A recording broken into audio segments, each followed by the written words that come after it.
Thanks everybody for attending. As you probably know, in the ordinary course, we would all be together in our oldest independent bookstore in Los Angeles, 80 years in business. After the talk, we would be having wine and cheese, and we would keep the author captive until he answered every last question. But alas, this is the best we can do in the circumstances, so I really am grateful for you being here. I'm really grateful also for the subject matter of the book, the Wax Pack, which I really enjoyed and highly recommend. Brad Balukjian is the author, and the interlocutor is Marc Marmaro. Let me start by saying, why in the world would one get a longtime litigation lawyer and a distinguished judge to talk about a book that appears to be about baseball? More on that in a moment.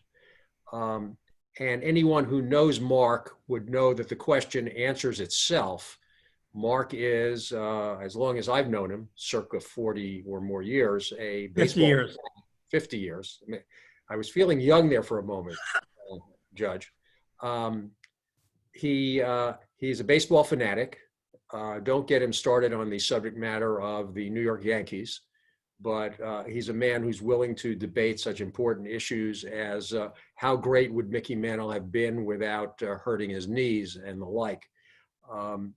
He's also a great and careful reader, and somebody who I thought would be able to elicit interesting stories from Brad. Now let me talk about Brad and the book. Brad, as you would guess from someone who's writing a book about baseball and driving around the country in a Honda, is a professor of biology at Merritt College up in the Bay Area, PhD from Berkeley, and had this kind of quixotic idea, I think, of getting a 1986 package of Topps baseball cards and going around the country to meet with the 15 players. He got, unfortunately for him, a checklist, so he didn't have a 16th player. Going around the country and trying to meet and actually meeting almost all of the 15 players and seeing sort of the arc of life of a professional athlete who once had been at the absolute top of a profession. So on its face, it looks like it's a book about baseball, but that's really not what it's about so much. It is a memoir in the truest sense. You get to know Brad intimately as he drives his old, dirty, beat-up Honda around the United States. It is a bit of a Charles Kuralt on the road kind of story, with this background of interviewing baseball players.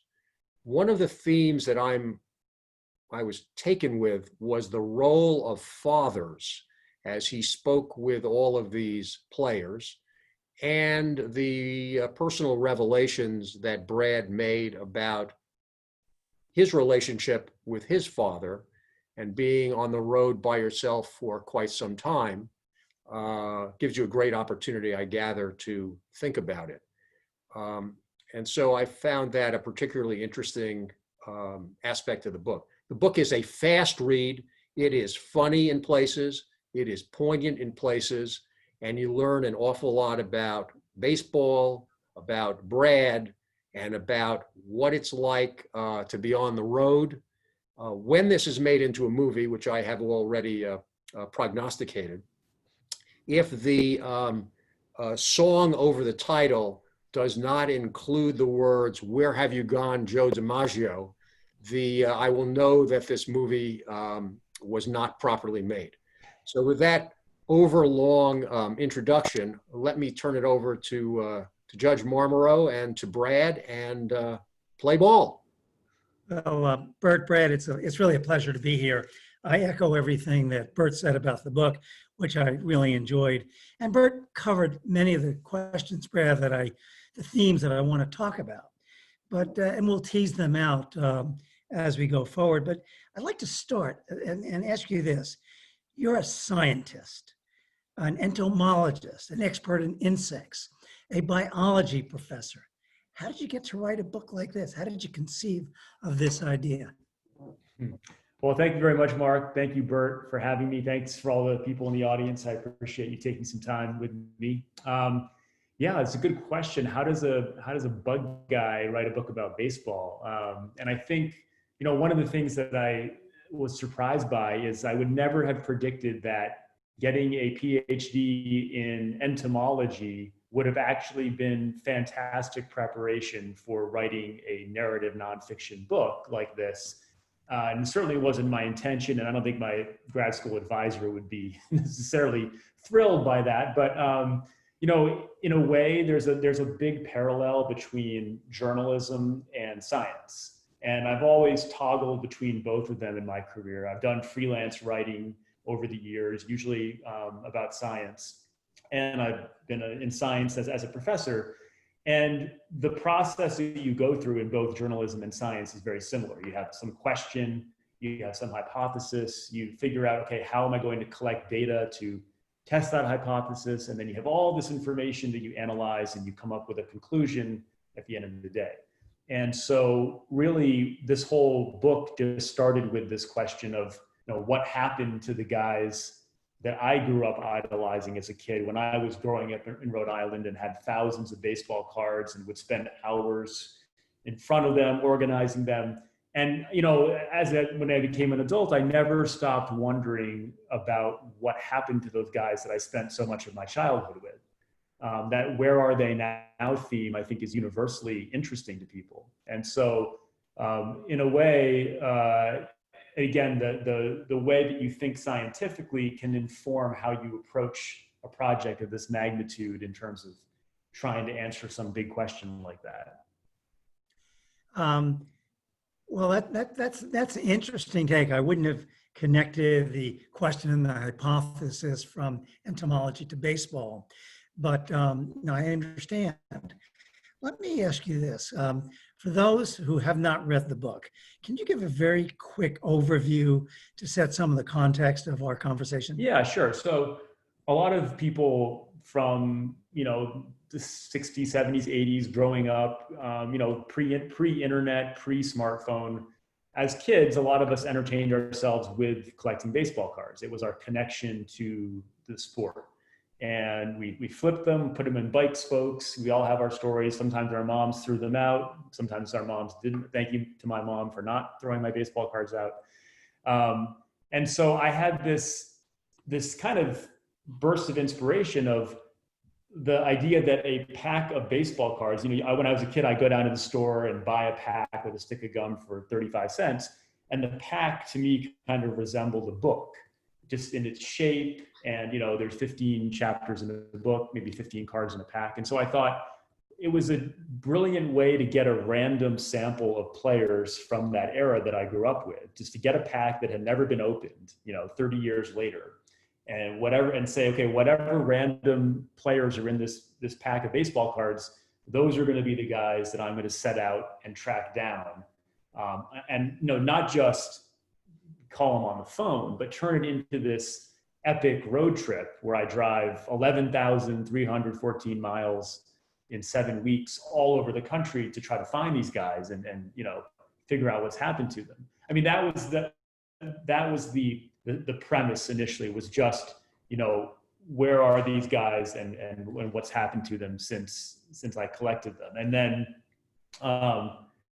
as I go on the trip, as you'll see, the book is really the story of the road trip. There's flashbacks and so forth, but as you go through that chronology, you can sort of right alongside me, you can see me start to realize that, like Bert was saying in the intro, this is not really a book about baseball. It's a book about so many other themes that came out as I met with these guys and got to spend time with them. And, I always,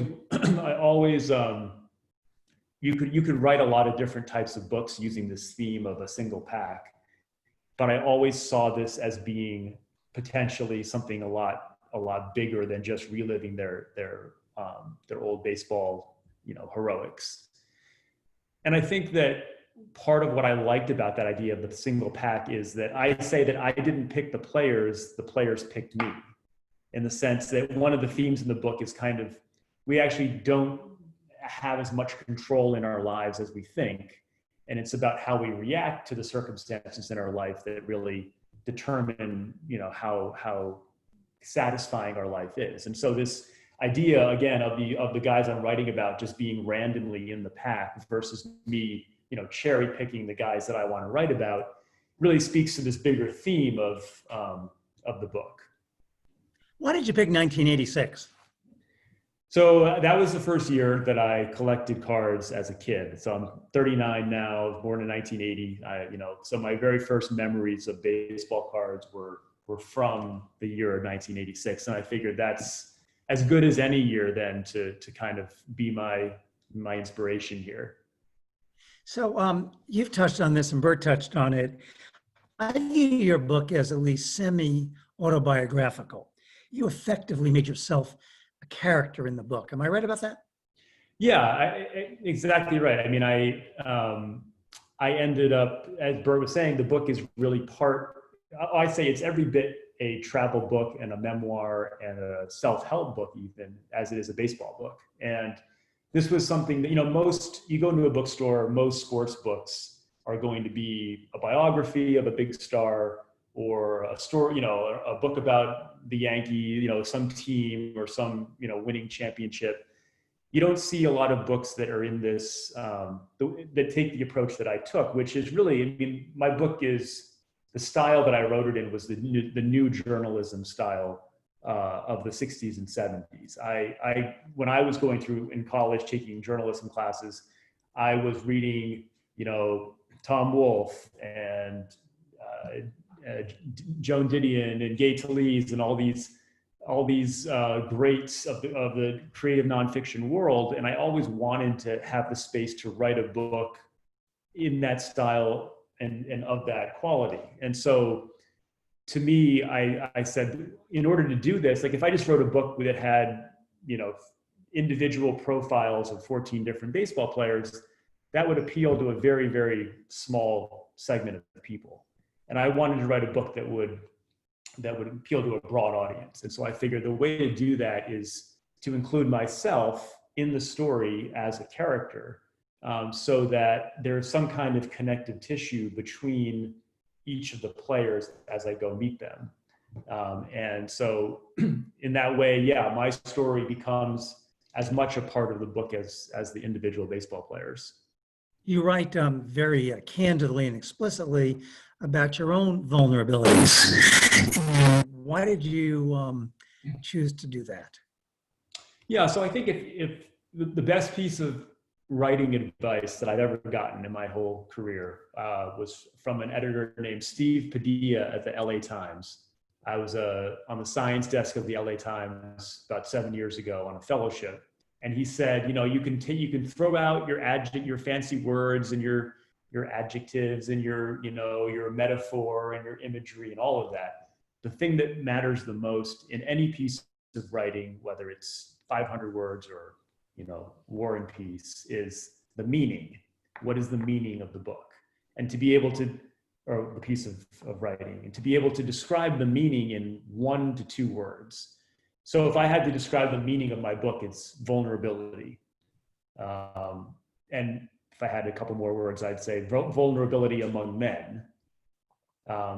Because what I discovered as I met these baseball players who, again, were like literally my childhood heroes that I idolized growing up, and now they're in their 50s and 60s.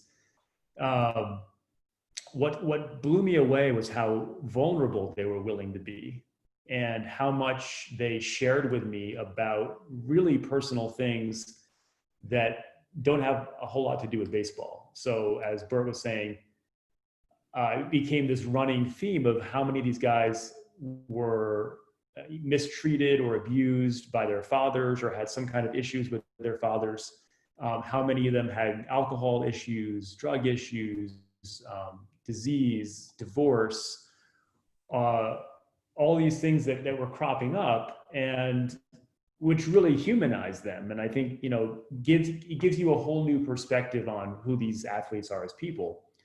And as I was, watching and seeing how forthcoming they were, I realized that in order for this book to really work, I had to do the same thing myself. That if I'm asking Rick Sutcliffe or Gary Templeton, these players, to be so open and honest and vulnerable, I need to be willing to do that myself. And so I saw the relevance of me talking about my own relationships in the past and my mistakes and my struggle with OCD, and how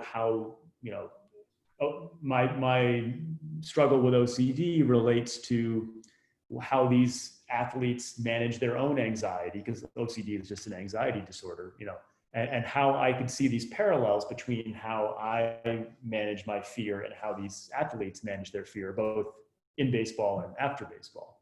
So to me, that's why I wrote the book the way I did, or why I included my own stories in there, was because it was a parallel to what the players were sharing with me. Well, you had done your research on the players beforehand, so you knew some of the issues to raise. I'm wondering whether you got any pushback when you started to go into these sensitive areas of the players' own lives. Yeah, I mean, generally they were very accommodating, and I mean, just to give people an idea of some of these things that I was going to bring up. One player, Randy Reddy, from doing all my research, I knew that his first wife had this tragic heart attack, basically when she was just in her 20s, and had been in a vegetative state following that. And after doing my research, I had no idea what had happened to her. I didn't know, because I couldn't find any evidence that had she passed away, did she recover at all? And it was clearly this very sensitive topic that, he probably isn't eager to discuss. And so when I meet up with him at a bar in a bowling alley in Dallas, Texas, and we go bowling and we have beer, and then the next day we go to the gym together and get breakfast. And that was one of the fun things of the book, is I really tried to make it very participatory and do different things with these guys. The whole time, he was a great guy. The whole time, because I opened up the book with this scene of his wife having this terrible, episode, which of course he didn't know I was going to open the book that way. But the whole time as you're reading, I, as the narrator, am sort of interviewing him, and at the same time, kind of talking to the reader, saying, hey, like, am I gonna have the guts to ask this guy what happened to his wife? And so there's this sort of anticipation that builds through that chapter, and my own real struggle with how do I bring this up, in a way that's respectful. So there's examples like that, or Gary Templeton, who played for the San Diego Padres for years. I had read in one newspaper article, buried in an old issue of Inside Sports or something, this sort of almost throwaway reference to him having a child, went back in like 1974. And then all trace of this child disappears. All the media guides, it talks about Gary Templeton having 3 kids with this other woman, but nothing about this baby from much earlier. And so I didn't know, had he had this child, and who was this child? And I decided I wanted to ask that question so I could tell his story as completely as I could. And, again, going up to basically, this is part of the book, right? I'm not a sports writer. I'm not going in there with the pedigree of Bob Costas or, some Roger Angel and asking, so I'm just a stranger coming in here. And now I'm going to ask Gary Templeton about having an illegitimate child. It was pretty intimidating stuff, but I will say that with only 1 or 2 exceptions, these guys answered my questions and did not get upset, they were super patient and accommodating and forthcoming. Once or twice a guy said, okay, this is off the record, but I was really blown away that, and what I would do. So I actually have, this is my Don Carman file. And in the book, I talk about how with each of the Leader players, of the pack. that's right. One of the one of the chapters called Leader of the Pack. And I talk in the book about how every player I had a file, this thick, that I had done all this research on them. And when I would meet the player in person, I would put this in front of them and say, I've read this whole file on you and all of your career, and I feel like I know nothing about you. And that would kind of stop them and be like, oh, they didn't, not what they expected me to say. But I think that set the tone that this wasn't just another sports interview where I'm going to say, tell me about the World Series and tell me about your home runs. I was really much more interested in understanding their relationships and what happened when they were done playing and who they are as people. And I really enjoyed you bringing us into your thought process about, am I going to raise this? How am I going to raise it? Will they mind, et cetera? So you really brought the reader along with that. And clearly that was intentional. Obviously it was intentional. Wrote it in the book. I guess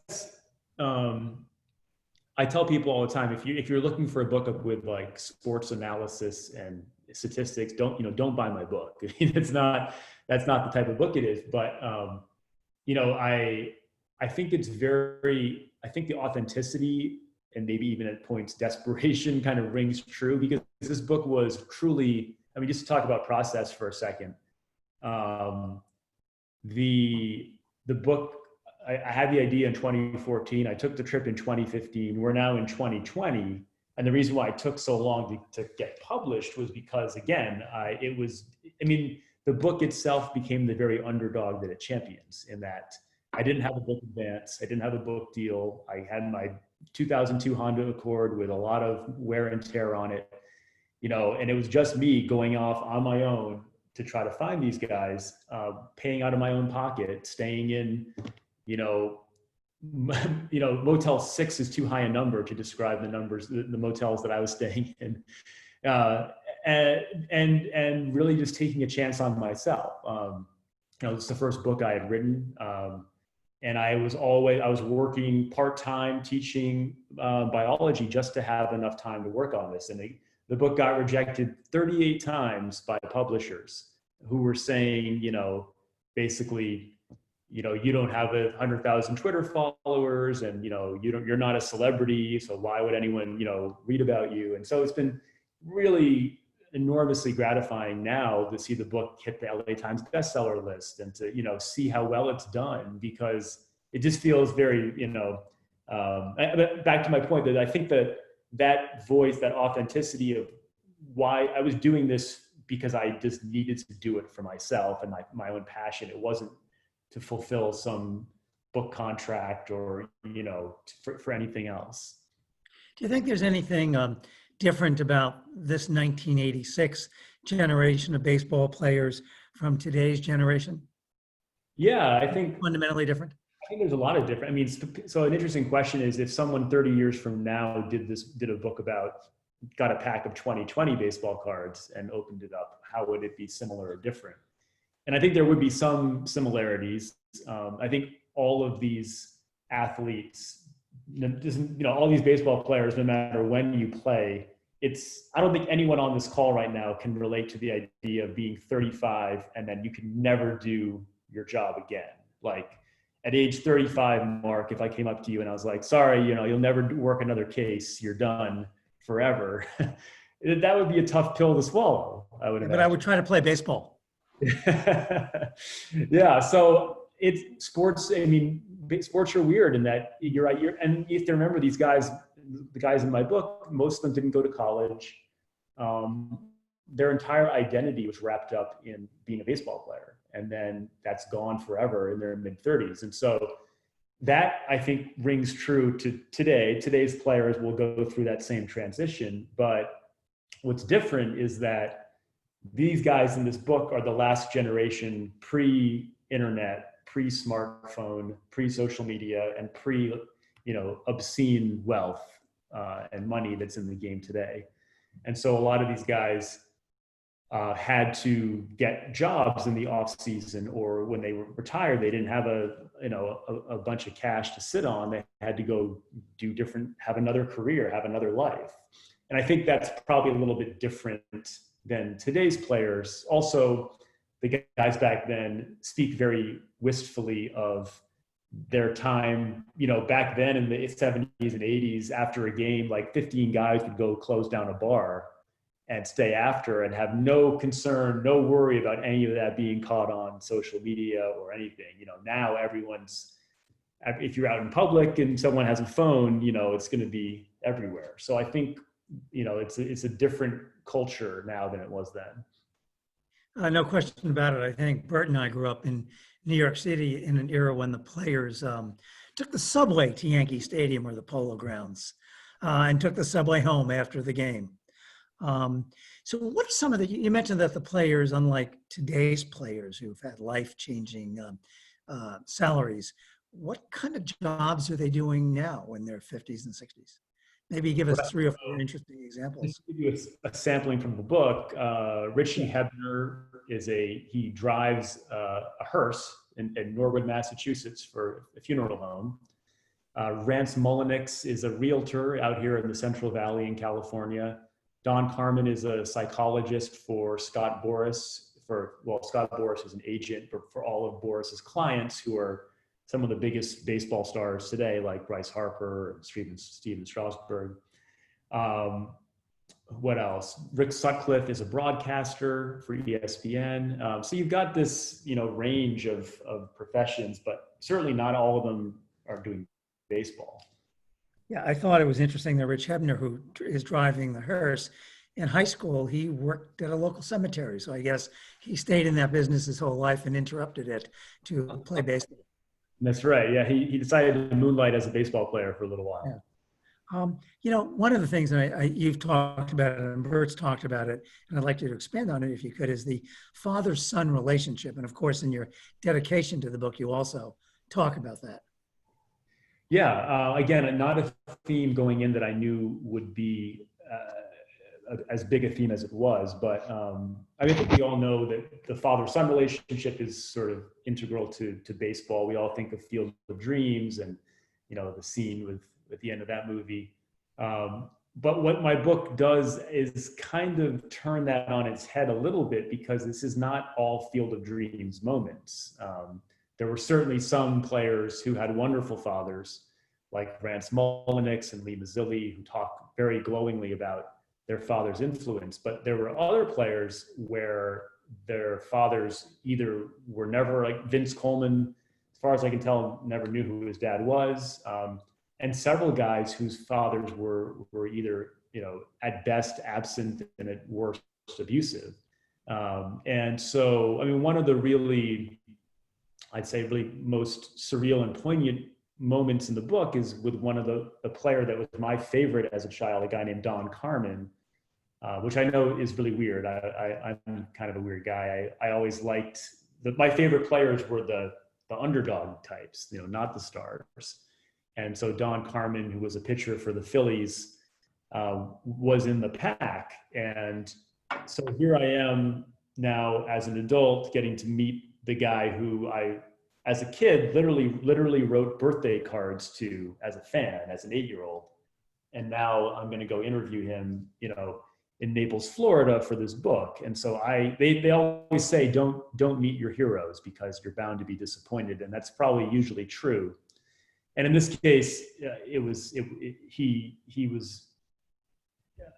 just, exceeded every expectation I could have in terms of who he was as a person.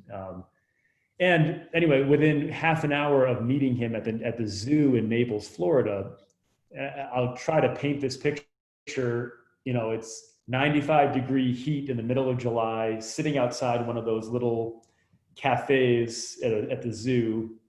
And, we're sipping water and eating sandwiches. And I'm sitting across from my childhood hero. And meanwhile, there's like a macaw, like screeching in the background. And, it's just a bizarre scene, right? To meet your hero at a zoo.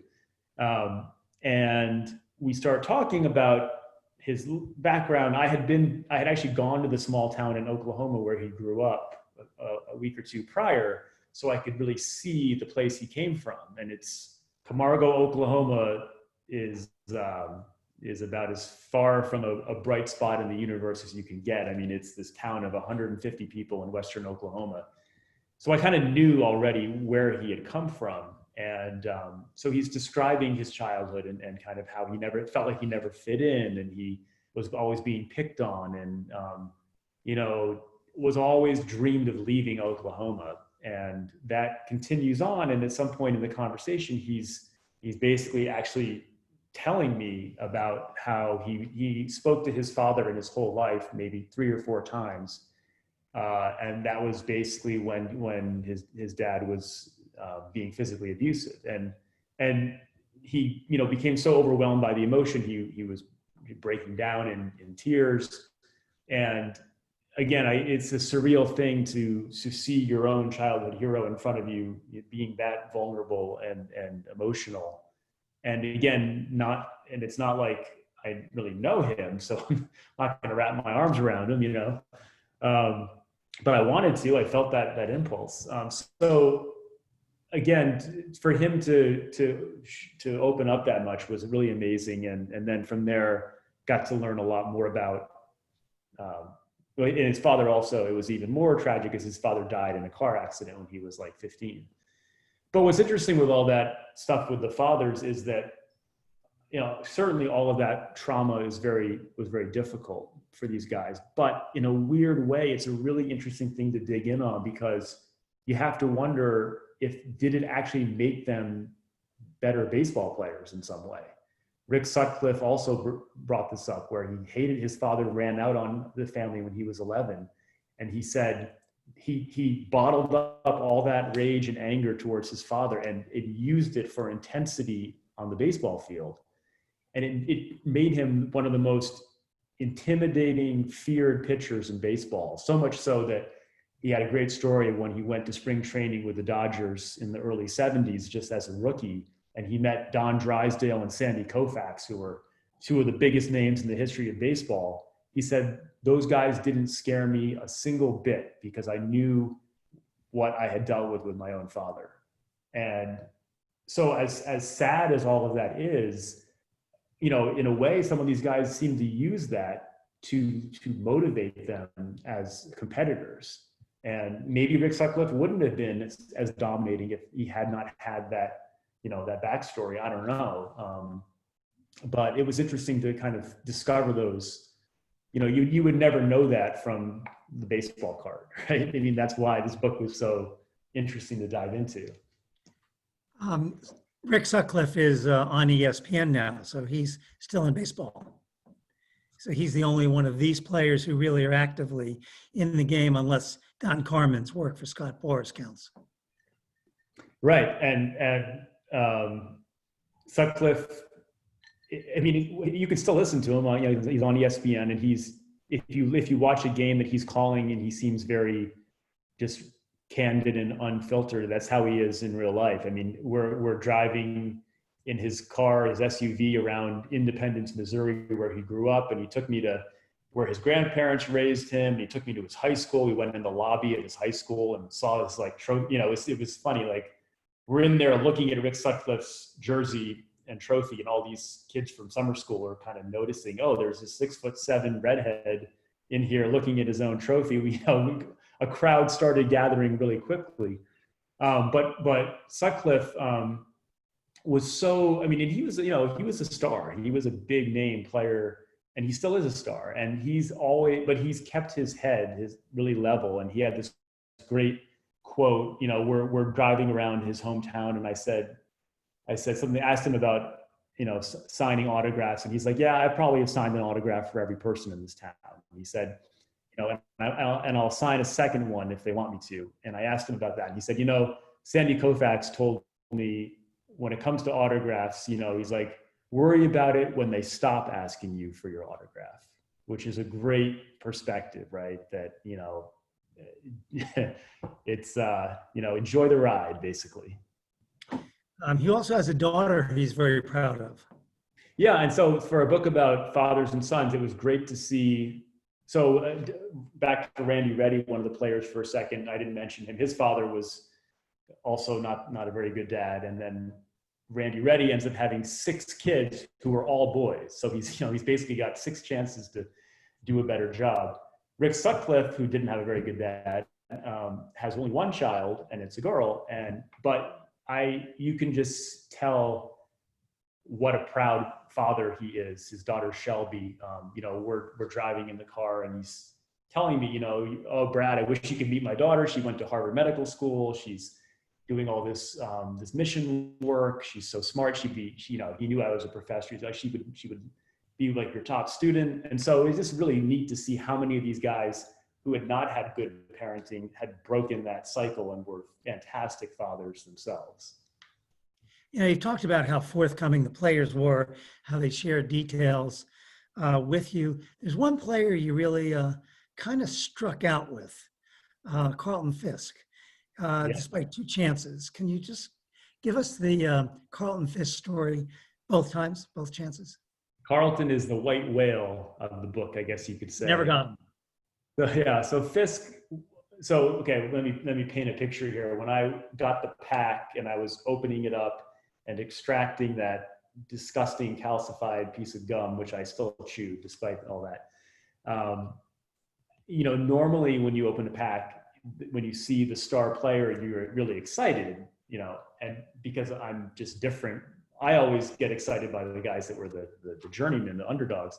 So when I opened the pack and I saw Carlton Fisk waiting there, I was like, okay, I was not very excited about that, because I just knew as a Hall of Fame player, he's going to be a hard guy to get to. He's probably not going to want to talk to me.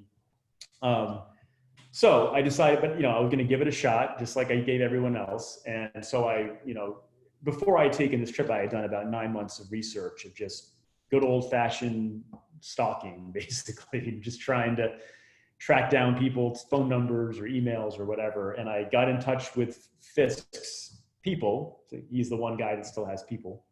And she was like, no, he's not interested in talking to you, which, didn't actually surprise me, because in my research, I found 2 things. One, that Bob Costas had been rejected, that he had rejected Bob Costas. And I'm like, okay, well, if Bob can't get in the door, I don't think I can.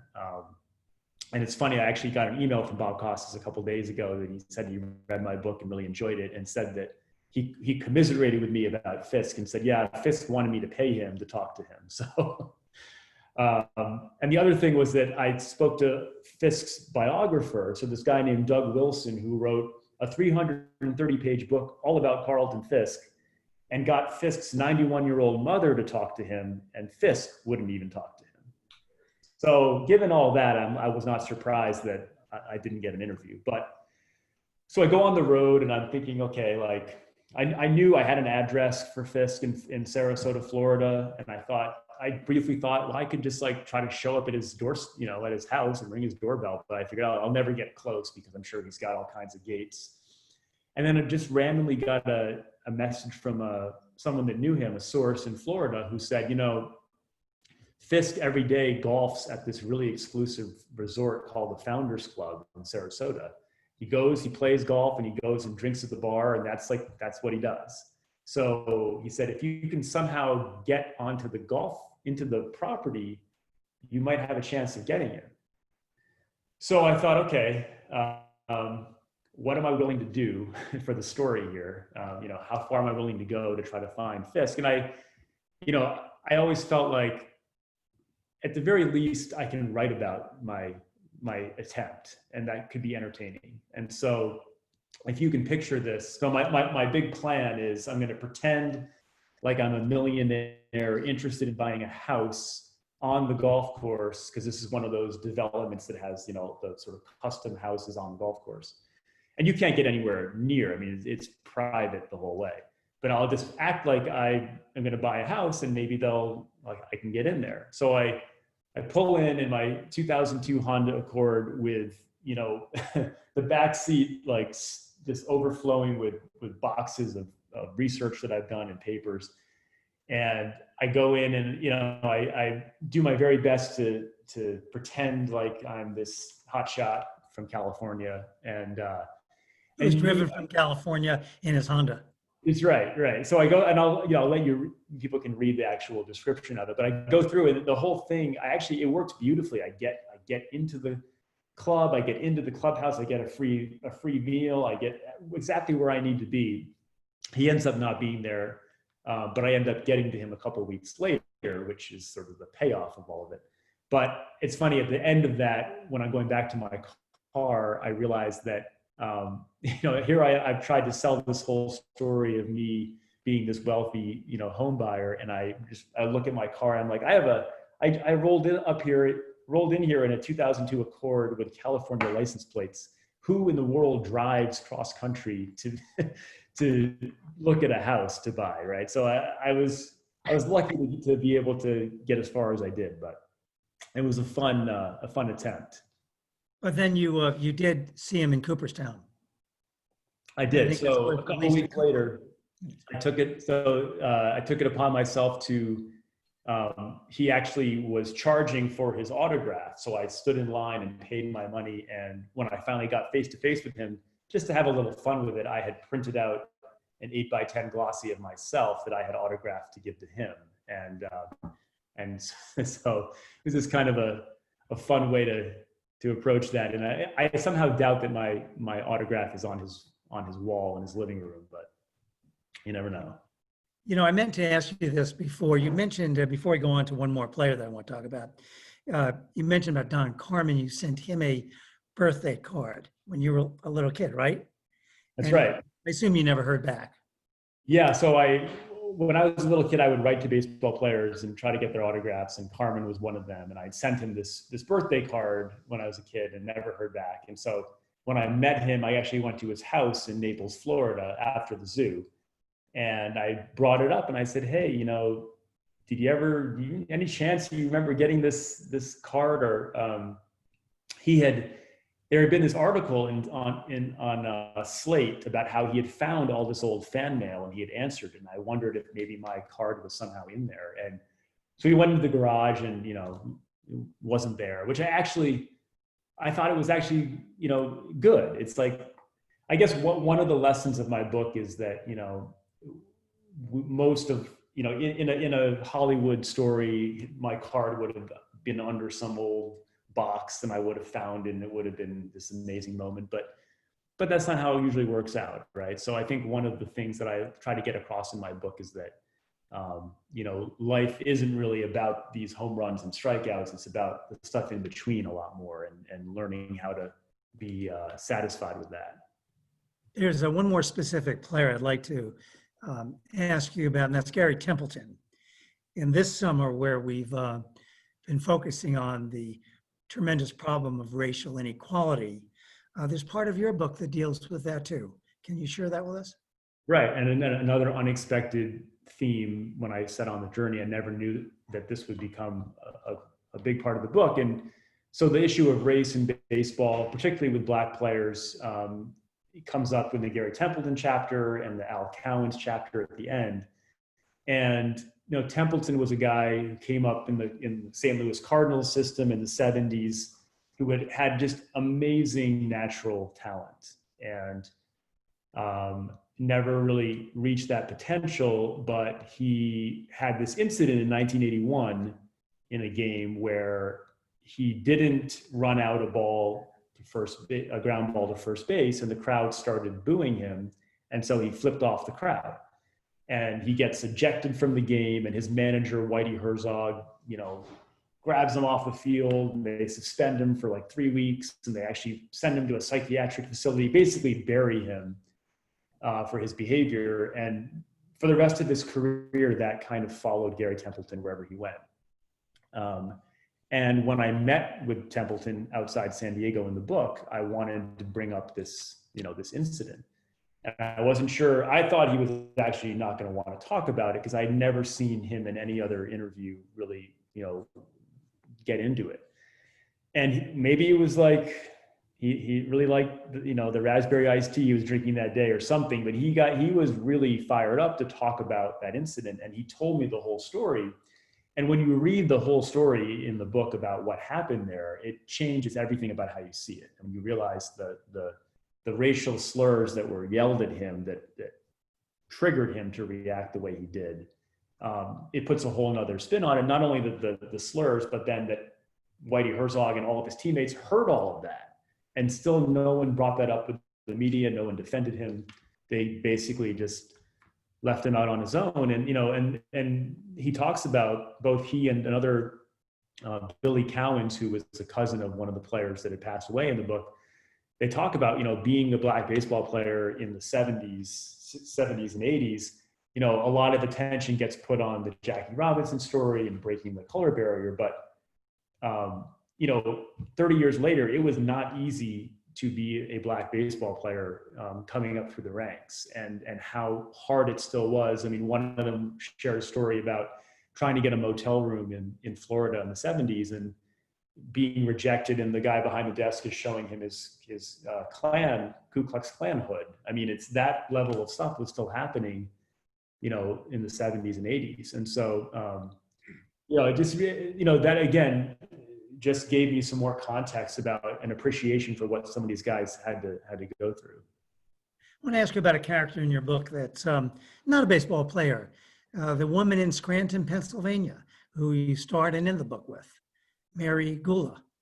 Yeah, so the book begins and ends with the people that literally physically manufactured the baseball cards. This was actually, the people that made the cards in this little town in Pennsylvania were harder to find than the baseball players. But I managed to actually find the people that were on the assembly line in 1985 making these cards.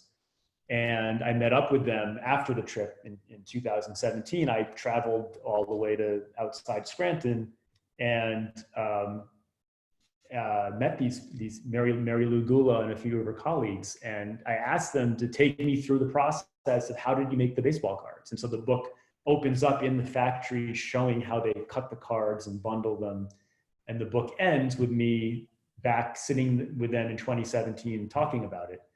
And I did that intentionally because, I wanted to make the point that baseball's meaning or beauty is way beyond, or its reach is way beyond the people that play the game as Major League Baseball players. That really the heart of the game is every bit as much in the factory workers that made the cards, or the fans that watch the game, or all the ways that baseball is such a great game because it's slow enough to allow people to build relationships and work on relationships. That's my theory anyway, is that it's this perfect its slow pace is actually a good thing because it's meditative. It allows people to come together and explore their relationships. And so, it was kind of a way to, although the focus of the book is certainly these ball players,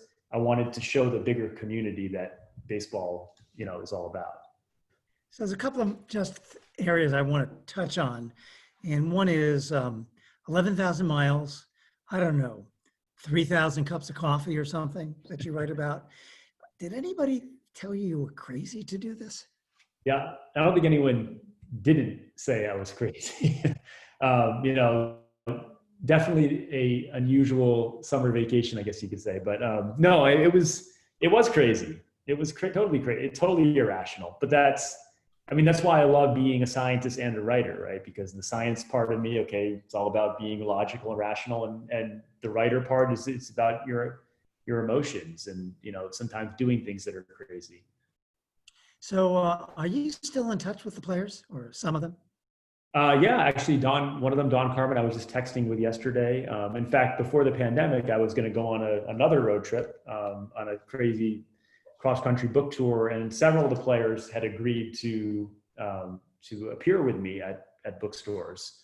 So that would have been really neat to do in-person events with the players, but pandemic had other plans. But make the most of it. So Brad, even though Mark, I don't really consider your book a baseball book per se, as we talked about, I can't let you go without asking you what you think about this baseball season, and what do you think is going to happen? So I'm one of these people. I love baseball; it's my favorite sport. But I actually don't think they should have played this year. And I've watched some games because I love the game, but with these outbreaks with the Marlins. I just don't think I don't think baseball players are essential workers. That's basically my take on it. So We'll see. Hope for the best. With the Yankees 7-1, I'm hoping they finish the season. Yeah. Mark, Brad, we want to give people a chance to ask questions. This has Sure. been phenomenally interesting. I'm sorry that I didn't get to hear you talk about Doc Gooden and his son, which is quite a story in and of itself. But let's see if there are some people who have some questions, because people want to go on and have dinner. As I said, in the old days, we would have had wine and cheese afterwards, and we would have kept you captive until you answered every question. So, Kelsey, has anyone posted a question, and what are the rules for questions here? I'm glad you asked, Bert. So there are a couple ways you can ask a question. At the bottom of your Zoom screen, there should be a little icon that says raise hand, and you can do that and I'll unmute you. If you're on camera already, you can just give a wave of your arm. Or if you feel brave, you can cautiously and respectfully unmute yourself. But I'm actually going to start it off with a question from William that he put in the chat. William loved the book, has been recommending it to everyone, and he's curious how the book changed in the editing process. No, good question. So I would say the edit was very light, but earlier in the process, the book went through some changes in that, initially I had thought maybe I'll write a book that's more about the 1986 season and, through the perspectives of the different players I meet. And as I was trying, I briefly mentioned earlier the challenge of getting the book published and, running into publishing is a very, risk-averse industry. And a lot of people that, the gatekeepers of the publishing industry were saying, oh, you should make it more about baseball and you should not have yourself in the book. And I'm glad that I didn't follow that advice. One of my best friends told me, he's like, you really, because I was worried about if I put too much of myself in there, are people going to just think I'm boring, or am I going to be interesting enough? And he said, you have to put yourself in there. You have to, you're sort of the core of the story. And so once I got over that and decided, okay, I'm just going to include my own story in here and run with it, I had a lot more clarity about how I was going to approach it. So that was the biggest sort of conceptual challenge. The editing was much less down the line. Right. I think we've got some other comments in the chat who would agree that your story is what really made the book for them. But I'm now going to take a question from Jackie, who also posted in the chat, who's curious what kind of feedback you received from the featured players. Do you know anyone that has read it? Yeah, so so most of the players in the pack I ended up actually sending the book to. The people that I didn't talk to, I didn't send it to, so I don't know if they've seen it. But pretty much, I sent a copy in the final manuscript to all the players I talked to, and almost all of them got back to me and said they really enjoyed it. Only one, Jaime Kokenauer, asked if I could change like one line about when he's talking about his wife's cancer. He just felt like it portrayed him in a little bit of an insensitive way. And I said, sure. I mean, it's, I had no problem taking that out because it didn't change the meaning of the chapter. And then one of the players, like Don Carman, the guy I was talking a lot about, was he's such just an amazing guy. We basically formed a book club of two about my book. He wanted to discuss every chapter as he read it. So we actually did do that, which was pretty cool. Cool. Adoria has a great question, which is, if you opened a wax pack today, which players would you like to see inside and why? Well, in keeping with my marching to the beat of a different drummer, I probably want the guys that were, again, not the star players, because I think they're just more interesting to me. Their stories haven't been told as much. They usually had to work harder to get to where they are in a way, and their egos are not as big. So some of the role player guys I would enjoy writing about, but really, like, back to what I was saying in the beginning, the theme of going with a single pack is what I love, because again, you're kind of constrained by whoever's in that pack. And I think that there's a lot to be said for constraints in a lot of ways. And, you know, it's why I actually don't enjoy writing fiction, because to me, it's too unrestrained. And so I like the idea of like, okay, here's this pack, here are your guys, you know, this is your mission. Super. Question? From Lauren, what surprised you most about yourself while you were on the road trip? What surprised me most about myself? Well, probably that I had a lot more in common with these guys than I ever would have thought. You know, I think we tend to fetishize and idolize athletes and put them on these pedestals. And I know I certainly did that with my childhood heroes. But if there's one thing, I think this book, like the way I describe it is that that after doing the trip and writing the book, I see them less as heroic, and it's like I idolize them less, but I respect them more, if that makes sense. That I took them off the pedestal, but that's actually a really healthy thing to do for all of us. That we not see these guys as these gods, because they're not, because they're human just like we are, and they're dealing with the same things that we deal with. For sure. I wanted to do a quick check to see if anyone else has a question. Otherwise, I do have one more that I think would be nice to end the evening on. I'm paraphrasing from Mike a little, but you've been doing these events so far, and is there anything you've been dying for someone to ask you and they just haven't yet? So a question that I haven't been asked that, no, well, no, I mean, sometimes those things come up, and I always, like when I get a question that's really haven't been asked before, it definitely stands out. I don't, you know, I actually don't go into any interview like hoping that anyone's going to ask anything in particular, but when someone does ask something that's different or I haven't heard before, it's always refreshing. So, yeah. So let me end this for all of us by thanking Judge Marmaro and Brad for really interesting and engaging conversation. I really recommend Brad's book. It is interesting. It deals with important subjects. It presents it in a very, very compelling way. And I assume, Kelsey, that you can explain how people in the age of COVID can buy a book from Chevalier's Books. And if they're going to buy any book, I hope it'll be the Wax Pack, because it's important to us and it's important to Brad. So thank you all for being here. And Kelsey, let people know by a link here how they can get a book. Yeah, for sure. So you can either email us at chevaliersbooks@gmail.com and request a copy, or you can visit us. We have a bookshop site, and you can purchase a wax pack from there. And I will post the link in about 3 seconds. But I'll actually put in here